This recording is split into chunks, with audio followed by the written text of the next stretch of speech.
جب بھی میاں بیوی کے درمیان کبھی کوئی اختلاف ہوتا ہے وہ کسی نہ کسی تیسرے کی وجہ سے ہوتا ہے. میاں بیوی ایک دوسرے کی وجہ سے کبھی بھی نہیں جدا ہوتے، ہمیشہ کسی تیسرے کی وجہ سے جدا ہوتے ہیں. وہ تیسرا بندہ مرد کے گھر والے ہو سکتے ہیں یا عورت کے گھر والے ہو سکتے ہیں یا کوئی اور تیسرا بندہ ہو سکتا ہے. ہمیشہ تھرڈ پرسن کی وجہ سے میاں بیوی کے درمیان جدائیاں آتی ہیں. تو ذہن میں یہ رکھ لیں کہ میاں اور بیوی نے کسی تیسرے کی وجہ سے آپس میں ایک دوسرے کی ایکویشن کو ان بیلنس نہیں ہونے دینا. اس کا ایک آسان اصول ہے، وہ یہ کہ جب شادی ہو تو اس وقت لڑکی کو چاہیے کہ وہ اپنے ہسبینڈ کے جتنے ریلیٹیوز ہیں ان کے ساتھ اچھی پی آر رکھنے کی ذمہ داری قبول کر لے. یعنی یہ رسپانسبلٹی وائف کی ہونی چاہیے، اور ہسبینڈ کو چاہیے کہ وہ بیوی کے جتنے عزیز و اقارب ہیں ان کی ساتھ اچھی پی آر رکھنے کی ذمہ داری وہ قبول کر لے. اب جب خاوند بیوی کے رشتہ داروں کو خوش رکھے گا اور بیوی خاوند کے رشتہ داروں کے ساتھ حسن سلوک کا معاملہ رکھے گی تو صاف ظاہر ہے کہ دونوں کی زندگی بہت خوشیوں بھری پرسکون گزرے گی. اس لیے دونوں کو چاہیے کہ اپنے گھر کو آباد کرنے کے لیے ایک دوسرے کے ساتھ زیادہ محبت و پیار کی زندگی گزاریں. چنانچہ بتایا گیا کہ house is built by hands but home is built by hearts.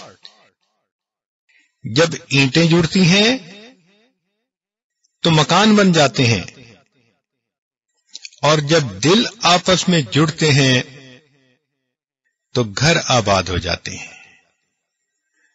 تو اس سے معلوم ہوا کہ true love does not consist of holding hands, it consist of holding hearts.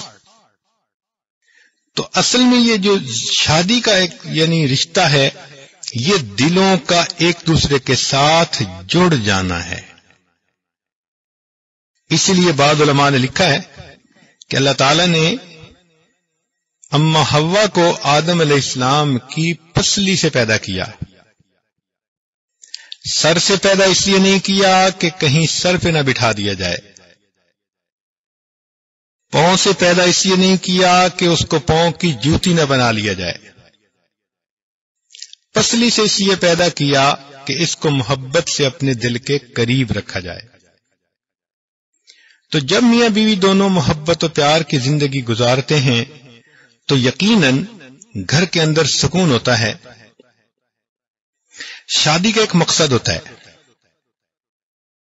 کہ خاوند نے بیوی کے ذریعے گناہ سے بچنا ہوتا ہے اور بیوی نے اپنے خاوند کے ذریعے گناہوں سے بچنا ہوتا ہے.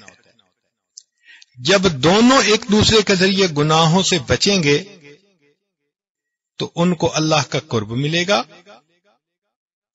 گھر پہ برکتوں کی رحمتوں کی بارش ہوگی اور اللہ تعالی کے ہاں بھی ان کو سرخروئی نصیب ہوگی. تو اس لیے چاہیے کہ محبت و پیار کے ساتھ زندگی گزاری جائے. انسانی زندگی میں نشیب و فراز آتے ہیں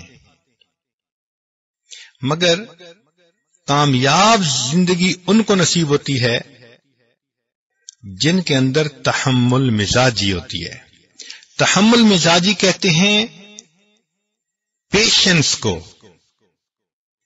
کہ انسان کسی بھی بات پر انسٹنٹینیسلی ریئیکٹ نہ کرے، بلکہ اگر کوئی بات سامنے آئی بھی تو ٹھنڈے دل و دماغ سے سوچے اور پھر اس کے بعد کوئی قدم اٹھائے یا زبان سے لفظ بولے. إله إلا الله لا إله إلا الله لا إله إلا الله لا إله إلا الله لا إله إلا الله لا إله إلا الله لا إله إلا الله